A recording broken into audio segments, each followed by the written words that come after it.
Hello, and welcome to Songs for the Struggling Artist, the blogcast.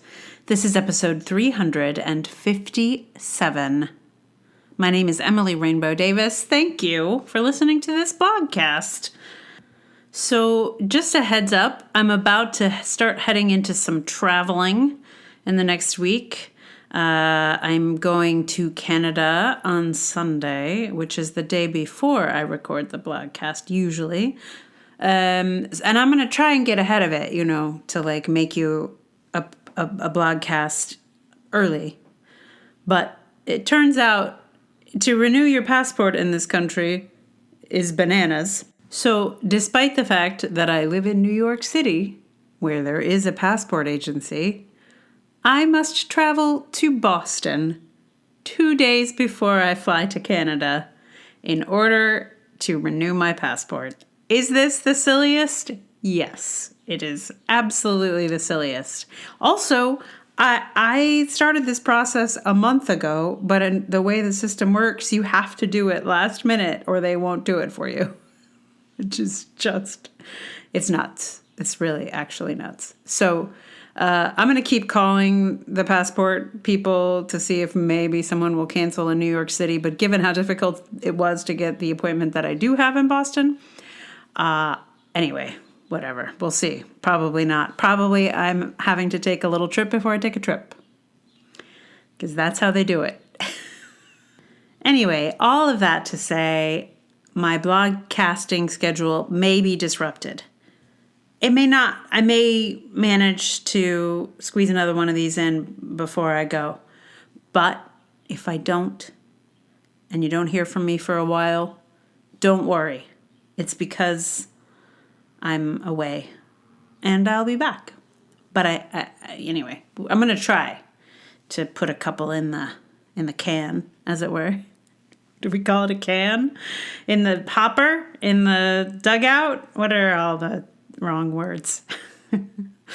Anyway, today's blog is a very silly little whiff of a piece, which is, sometimes it's nice to take a break from all the serious, schmerious stuff. I've been doing a lot of stuff about migraine and healthcare and the art's falling apart and blah, blah, blah, blah. So here's a little, just a little something, a little taste, a nugget, as it were.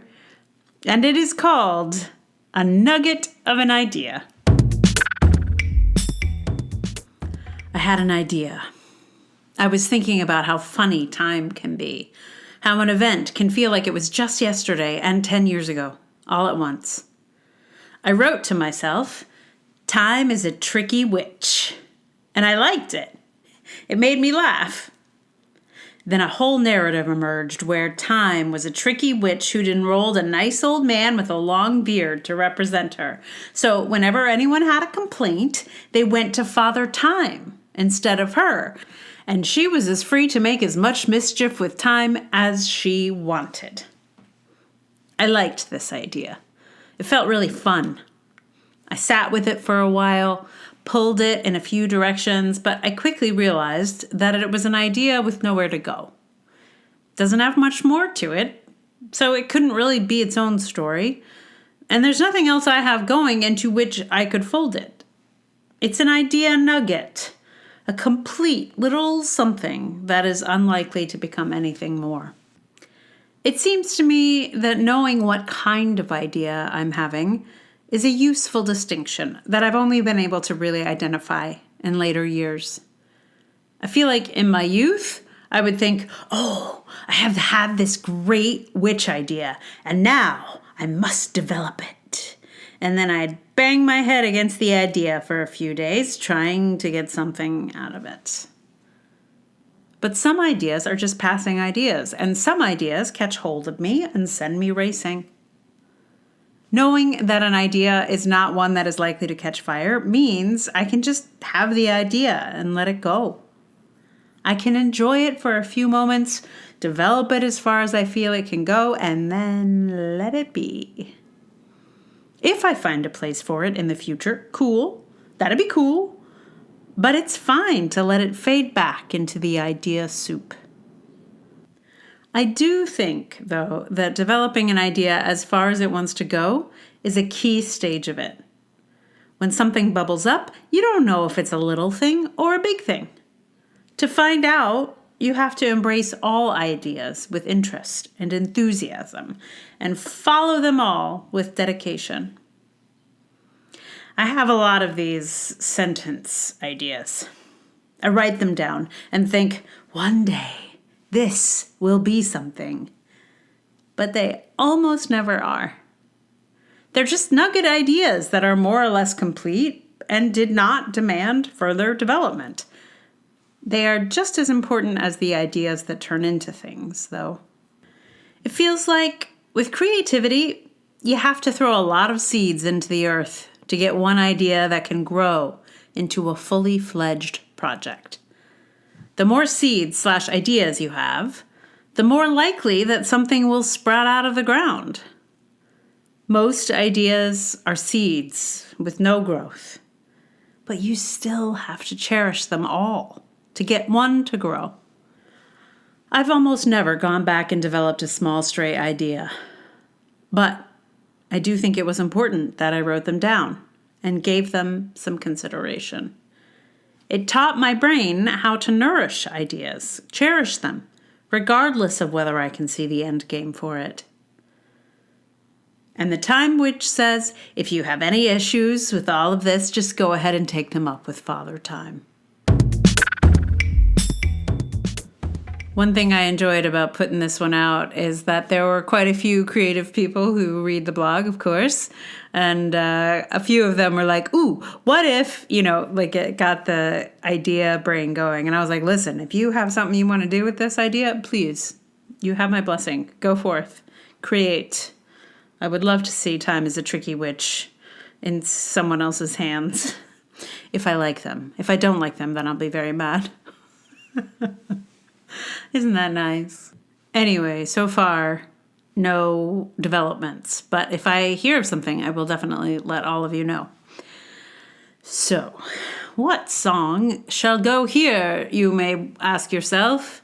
Well, did you know that there are a lot of songs called Nugget? A lot of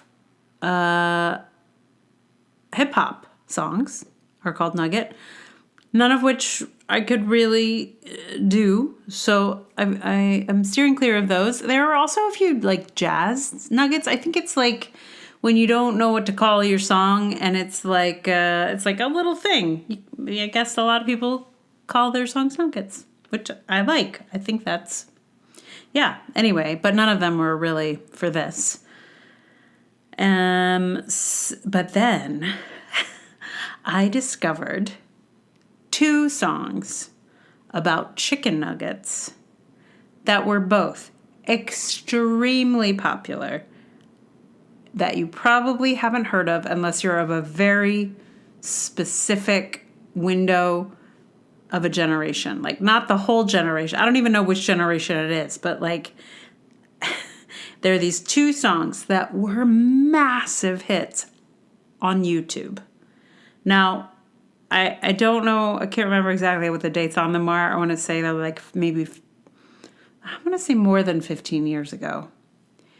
But I think if you were in the generation, I'm going to say it was probably like popular with high school and college students. Maybe it was as much as 20 years ago at this point.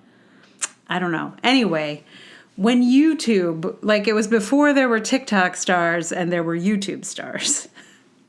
Anyway, these 2 guys each wrote a song about chicken nuggets. One came before the other, massive hit. Then the next one, also massive hit. I think for their generation, chicken nuggets are, I don't want to say sacred, but they were, I think, the comfort food of their childhood, is my guess. I don't know. Chicken nuggets were invented late in my youth, so they don't have any kind of, like, the charge for me. But it is clear that chicken nuggets Somebody in the comments of this one song was like, this song saved my life. So a song about chicken nuggets saved this person's life. Maybe. Why would he lie? Anyway, so what I decided to do is to do a little medley of them both. You get the entirety of one song and just like a chunk of the other. I think that's for the best in this case. And anyway, if you would like to investigate on your own and see these extremely popular videos from a while ago, YouTube and chicken nuggets will get you there. Anyway, so I'm going to play those for you. The medley. What do we call it? I'm going to play those for you in just a moment. But meanwhile, thank you so much for listening. If you like this blogcast, please tell someone about it. Like, review, subscribe. If you would like to support this entirely independent podcast, and I mean entirely, the best place to do that would be patreon.com/Emily R. Davis. There's also Ko-fi. There's PayPal. All those links are in the show notes. There's also, if you felt like, oh, you know what? I'm subscribing to all these people on Substack. I'm now on Substack. So not much has happened there yet, but, it's only been a couple weeks. So I'm going to play for you now the Nugget medley, which features a song called Chicken Nugget Song by Nick Bean and Nugget and a Biscuit by Tobuscus. I think that's how you say his name. I'm not sure. Tobuscus. I think it's probably Tobuscus. Anyway, these two guys and their two songs in one song. One big, giant chicken nugget song. Enjoy the Nugget medley.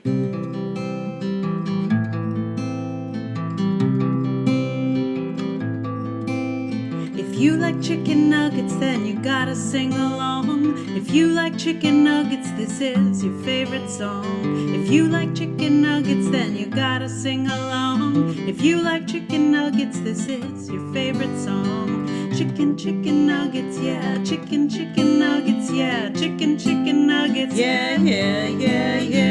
Chicken nuggets, yeah. Chicken nuggets, yeah. Chicken nuggets,